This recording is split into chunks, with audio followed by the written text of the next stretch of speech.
ভালোই লাগে না।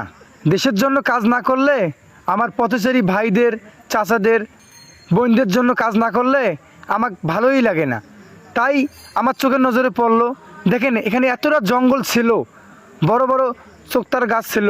তো আসলে রাতের অন্ধকারে কেউ যদি পথচারী ভাইরা রাস্তার পাশ দিয়ে যখন হেঁটে যায়, অনেক ঝুঁকিপূর্ণ অবস্থায় তারা যায়। একটা এখান থেকে বড় দুর্ঘটনা হইতে পারে। এখানে এই জঙ্গলের মধ্যে সাপ, বিচ্ছু, পোকামাকড়, অনেক চিকা এগুলো এখানে থাকে।